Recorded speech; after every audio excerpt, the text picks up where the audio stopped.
Ang mga kapatid natin ay siyang maaasahan natin sa oras ng kagipitan. Ngunit sa kabilang banda, maaari rin silang maging dahilan ng ating pagkabagsak sa buhay. Maaaring isa sila sa tila nagpapangiti kapag napag-alamang mahirap lamang ang narating ng kanilang kapatid at ang mga ganitong mapangmaliit na kapatid ay hindi panghabang buhay naaangat sa buhay. Ate Pat, bilisan mo na nga dyan. Ang dami pang hugasin sa lababo. Ang bagal mong kumain, nakikikain ka na nga lang eh. Sigaw ni Alaysa sa kanyang ate na nag-a-apply bilang isang kasambahay. Teka lang naman Alaysa, mahina ako kumilos dahil 59 na taong gulang na ako. Paliwanag ni Patricia. Hay naku ate, alam mo bang sobrang nakakahiya ka na? Sabat ni Alaysa habang nakataas ang kilay at nakapamewang. Ang tanda mo na pero ganyan ka pa rin palamunin. Hindi ka ba napapagod na umaasa na lang sa awa ng iba lalo na sa akin? Kung ako sa'yo, baka matagal na ako lumubog sa hiya. Ano na lang ang sasabihin ng mga kapitbahay ko kapag nalaman nila na ikaw ang ate ko? Na wala kang na pala kundi maging katulong dito sa bahay. Tapos, di mo pa magawa ng maayos ang trabaho mo. Tahimik lang si Patricia. Nagpipilit ngumiti kahit ramdam niya ang kirot sa bawat salitang binibitawan ng kapatid. Ngunit patuloy pa rin si Alaysa sa kanyang tirada. Aba ate, kung gusto mo ng respeto, sana pinatunayan mo naman sa sarili mo na kaya mong tumayo sa sarili mong mga paa. Hindi yung umaasa ka lang sa ibang tao, lalo na sa akin. Kaya nga ako nagsumikap noon para hindi maging katulad mo. Nakakahiya, walang narating. Alaysa, bulong ni Patricia habang pilit pinipigilan ng luha. Ngunit tila walang pakialam si Alaysa at patuloy siyang pinamumukaan ng kanyang kakulangan. Alam mo ba ate, ang pinakamasakit dito? Ani ni Alaysa na tila hindi pa rin natitinag sa kanyang galit. Pati ang anak ko, kitang-kita niya ang kahinaan ng katawan mo. Paano mo ipapaliwanag yun sa kanila? Na ang tita nila walang ginawa kundi mag-abang ng biyaya sa iba? Ay nako, nakakalungkot isipin na ang pamilya ko ay may ganitong kadugo. Patuloy si Alaysa sa kanyang salita, tila sinasamantala ang pagkakataon na maliitin ang kanyang ate habang ang bawat panlalait ay nararamdaman ni Patricia sa kanyang puso. Alam mo ate Pat, dagdag pa ni Alaysa na nakapamewang pa rin. Kung sana noon pa nag-aral ka ng mabuti o kahit nakipagsapalaran ka man lang, siguro hindi ka ganito ngayon. Tingnan mo nga ang sarili mo. 59 na taong gulang na pero dito ka pa rin sa bahay ko nagtatrabaho. Umaasa sa kakarampot na sahod na kaya kong ibigay. Huwag kang magreklamo sa bagal ng kilos mo dahil sa edad mo. Dahil kasalanan mo rin naman kung bakit wala kang ibang mapuntahan at narating sa buhay.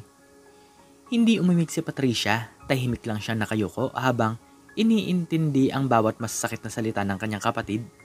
Sa loob-loob niya, alam niyang ginagawa niya ang lahat para may makain sa pangaraw-araw. Ngunit tila hindi sapat ang kanyang pagsusumikap sa paningin ni Alaysa. Alam mo ba, nakakaya ka talaga. Patuloy ni Alaysa lumapit at tinapik ang mesa sa harapan ni Patricia. Kahit sa mga kaibigan ko, hindi ko masabing may ate akong tulad mo. Ayaw kong banggitin na magkapatid tayo eh. Kasi baka mapagtawanan pa ako. Ano ba naman kasing maipagmamalaki mo? Wala, ni kahit anong bagay. Wala ka rin naipundar. Tingnan mo ako ate, may bahay, may kotse, may negosyo. Samantalang ikaw, nasaan ka? Nakikiusap at nakikisama lang sa ibang tao para mabuhay.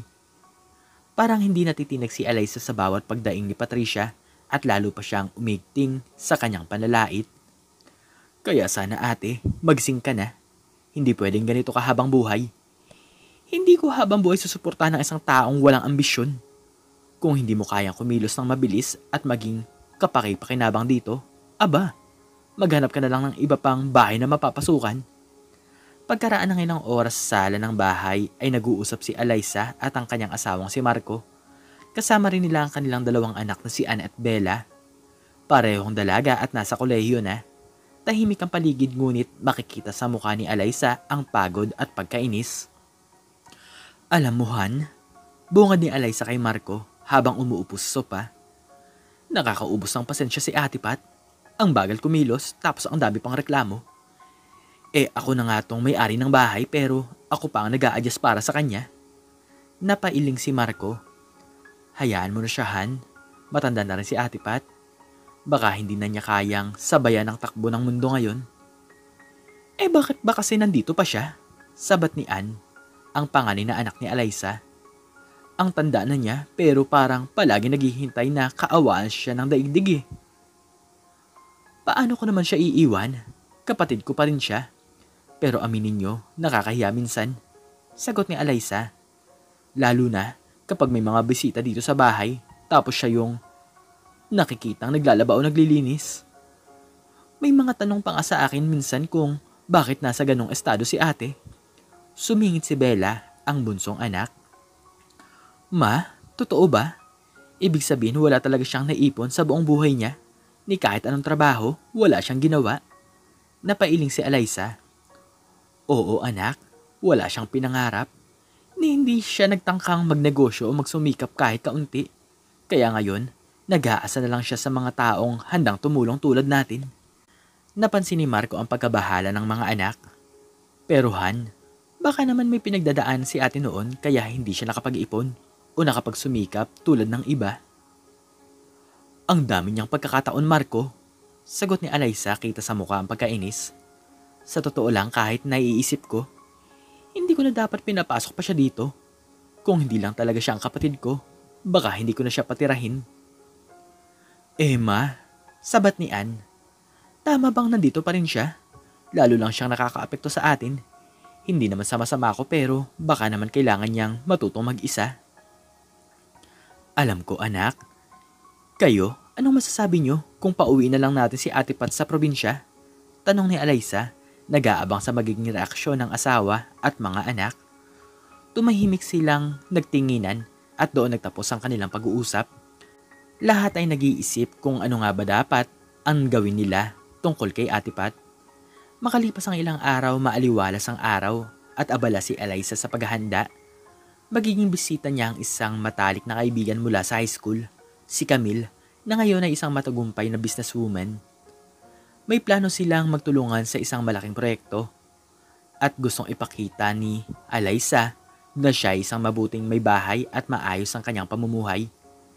Nasa hapag ang lahat at pinagsisikapan ni Alyssa na maging perpekto sa bawat detalye ng kanilang handa.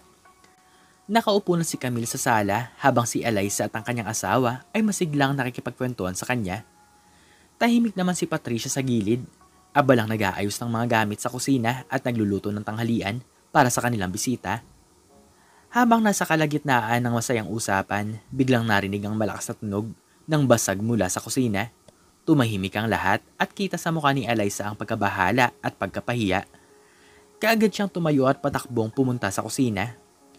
Ate Pat, ano ba naman to? Bulalas ni Alyssa, kita sa mukha ang pagkapikon. Nakita niyang mga basag na plato at mga baso sa hig, kasamang ilan pang nalaglag na pagkain. Pasensya na Alyssa, sabi ni Patricia na hihiyang napayuko. Nadulas lang ako. Mahina na kasi ang mga kamay ko.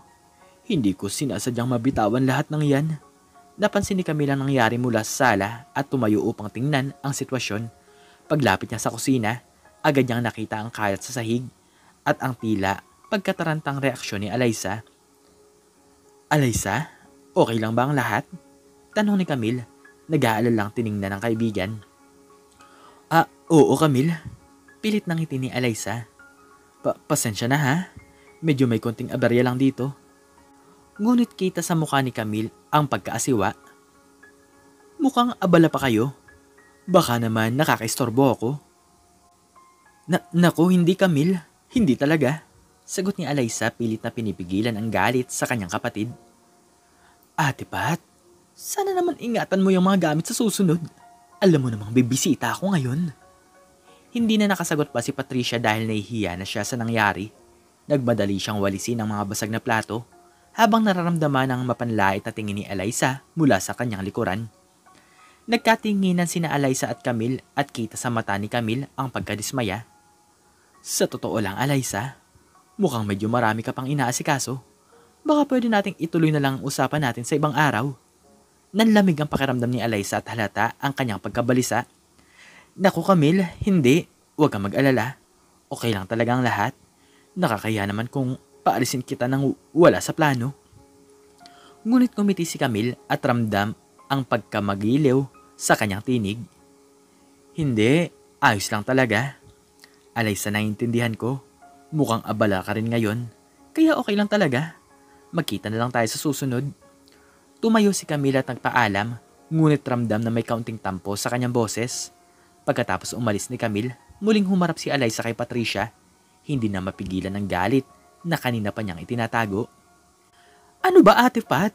Bakit ka ba palaging pabigat na lang sa buhay ko? Akala mo ba madali ang makipag-usap para maging maayos ang lahat-lahat? Bulalas niya. Dahil lang sa kapalpakan mo, umalis si Camille at nasira ang pagkakataon kong magkaroon ng kasunduan sa negosyo. Wala ka bang ibang dala kundi gulo sa buhay ko? Tahimik na lang si Patricia, hindi makatingin kay Alaysa at pilit pinipigil ang sariling luha. Alam niyang nagkamali siya, ngunit mas lalong sumakit ang loob niya sa bawat masakit na salitang binibitawan ng kanyang kapatid. Sa sobrang tindi ng galit ni Alaysa, hindi na siya nakapagpigil. Kinuha niya ang lata ng sardinas na sa kanya ay nakahanda na sana para sa kanilang hapunan na idadagdag sa lutuin at buong puwersa itong itinapon sa muka ng kanyang kapatid. Bumungad sa muka ni Patricia ang malamig at malansang sardinas, tumulo sa kanyang noo, pisngi at hanggang baba, kasama ang sarsa na kumalat sa kanyang blouse at mga kamay. Nang dahil doon ay napaatras si Patricia, nabigla sa ginawa ng kanyang kapatid. Halos hindi siya makapagsalita at mangiyak-ngiyak na itinungo ang kanyang mukha sa sahig. Nilulunok ang sakit at kahihiyang nararamdaman. Yan ang bagay sa'yo, ate. Isang lata ng sardinas. Wala kang pinagkaiba sa amoy at lansa niyan. Galit na sigaw ni Alaysa. Puno ng galit ang kanyang mga mata. Akala mo ba hindi ko napapansin ang bawat palpak na ginagawa mo? Mula nung dumating ka dito, puro abala at kahihiyan lang ang binibigay mo sa akin. Kung hindi dahil sa asawa ko at sa awa ko, hindi na kita patitirahin pa dito. Hindi pa rin gumagalaw si Patricia. Halos hindi siya makahinga sa sakit ang mga salitang binibitawan ng kanyang bunsong kapatid. Sa buong buhay niya ngayon lang siya nakaramdam ng ganitong klaseng panghahamak mula sa kapatid na akala niya ay makakapitan niya sa kanyang pagtanda. Pilit niyang pinupunasan ang sardinas sa kanyang muka gamit ang laylayan ng kanyang damit. Ngunit ang hapdi sa kanyang puso ay hindi kayang burahin ng simpleng pamunas lamang. Alaysa, patawad. Hindi ko sinasadyang maging pabigat sa'yo. Mahina niyang sabi, habol ang kanyang paghinga at pilit pinipigilan ang luhang nagbabadyang pumatak. Gusto ko lang sana makahanap ng tahanan sa huling mga taon ng buhay ko. Akala ko, matutulungan mo ako. Matutulungan kita? Ano? Anong mapapala ko sa pagtulong sa'yo? Matanda ka na. Ate, hindi na ikaw ang obligasyon ko. Dapat noon pa lang, natutunan mo nang tumayo sa sarili mong mga paa. Huwag mong asahan na ako ang mag-aalaga sa'yo hanggang huli. Malamig na sagot ni Alaysa. Ang kanyang boses ay puno ng panghuhusga at walang bahid ng simpatsya. Nang marinig ito, tuluyan ng napahigbi si Patricia. Halos madurog ang kanyang puso sa bawat mapanlait at malupit na salitang binitawan ni Alaysa. Sa kanyang puso naramdaman niya ang pagkawala ng pag-asa at ang matinding lungkot na tila ba siya'y isang estranghero sa sariling tahanan. Dahan-dahan siyang tumayo, pilit iniipon ang natitirang dignidad na kaya pa niyang ipakita.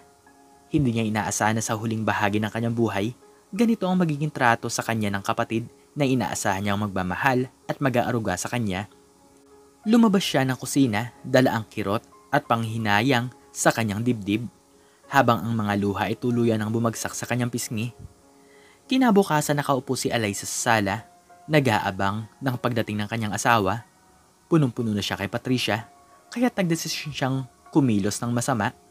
Nais niyang ipakita kay Patricia na hindi na siya kailangan pa sa kanilang tahanan. Kasama ang kanyang galit, nagpasa siyang palayasin ng kanyang ate. Habang nag-aabang, pumasok si Patricia sa sala. Mabilis na napansin ni Alaysa ang kanyang presensya. Ate Pat, nandyan ka na naman. Ano bang ginagawa mo pa dito? Mas mabuti pang umalis ka na. Ayaw na kitang makita. Bulalas ni Alaysa, puno ng init ang ulo. Ngunit sa halip na umalis at pakipagtalo, tila may pagbabago sa anyo ni Patricia. Ang matamlay at mahiyain na Patricia ay unti-unting nagbago. May apoy na lumitaw sa kanyang mga mata. Alaysa? Simula ni Patricia ang boses ay malalim at puno ng determinasyon. Sobra ka na. Ate mo pa din ako. Napatawa si Alaysa sa narinig.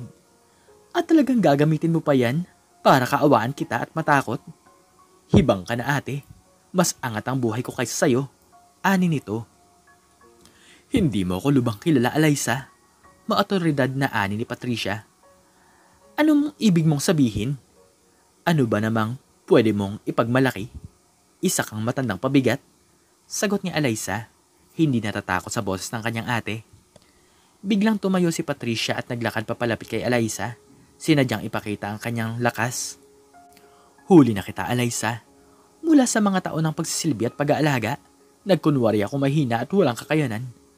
Pero sa katunayan, ako ang CEO ng kumpanyang pinapasukan ng asawa mo. Ang mga salita ni Patricia ay parang kidlat na bumagsak sa kanila. Walang sino mang makapagsalita sa takot at pagkabigla. Nagtakbuhan ang mga kaisipan ni Alaysa. Ano? Paano? Bakit hindi mo naman sinabi? Dahil sa puso ko, nais kong ipakita sa iyo ang halaga ng bawat tao ay hindi nasusukat sa estado ng buhay. At ang paaralan na pinapasukan ng mga anak mo, ako ang may-ari. Ang bisitang si Camille, siya ang kanang kamay ko sa negosyo. Patuloy si Patricia. Ang kanyang tinig ay puno ng lakas at tiwala. Nang marinig ito ni Alaysa, nagbago ang ekspresyon ng kanyang muka. Ate Pat, bakit hindi mo naman sinabi sa akin to? Tanong niya, tila naguguluhan sa mga pagbabagong ipinapakita ni Patricia. Dahil ayaw kong makilala ka bilang kapatid ng CEO. Gusto kong makilala ka bilang Alaysa at wala nang iba. Ngunit ngayon, ipinapakita ko ang aking totoong kulay. Bilang parusa sa lahat ng ginawa mo sa akin, ang mga anak mo ay mag-aaral sa pampublikong paaralan at bababa ang posisyon ng asawa mo sa kumpanya at ang negosyo mo, pababagsakin ko. Sabi ni Patricia, ang mga mata ay matalas na tumitig kay Alaysa. Hindi natatakot sa kanyang banta. Nagsimulang kumbog ang puso ni Alaysa na tila nahulog sa ilalim ng bigat ng kanyang pagkakamali. Ang galit at kayabangan na dati niyang ipinapakita ay unti-unting naglalaho, pinalitan ng takot at posibleng mangyari sa kanilang pamilya. Hindi mo ito pwedeng gawin. Wala kang karapatang sirain ang buhay namin. Sigaw ni Alaysa, ngunit sa kaibuturan ng kanyang puso, alam niyang wala ng pagsasalungat. Patuloy na nakatayo si Patricia. Ang kanyang dati ng matamlay na pagkatao ay naglaho at pinalitan ng isang bagong damdamin. Lakas ng determinasyon na ipaglaban ang kanyang sarili. Sana naisip mo yan noon pa man. Sa lahat ng mga taon, natutunan kong hindi ka tunay na nagmamalasakit. Sa aking bagong simula, hindi ko napapayagan ng sino man na magpabagsak sa akin. Tandaan mo, Alaysa, sa bawat salita at kilos mo, may mga tao na hindi mo alam ang tunay na halaga. Sinubukan lang kita dahil gusto ko kitang tulungan, pero ito pa pala ang gagawin mo sa akin. Tila nakalutang ang mga salita ni Patricia sa hangin, nag-iwan ng matinding epekto sa lahat ng naroroon. Nagtitipo ng tensyon sa sala habang nakatitig ang lahat kay Patricia. Nagbabago ang kanilang pananaw sa kanyang pagkatao. Ikaw, ano ang natutunan mo sa istoryang ito? Makikicomment naman sa baba kung ano ang iyong natutunan. At hanggang dito na lamang po nagtatapos ang aking istorya at sana po ay nagustuhan niyo ito. Please like, share, and subscribe and click the notification bell para palagi po kayong updated sa mga bago kong istorya. Muli ay maraming salamat po at God bless us all.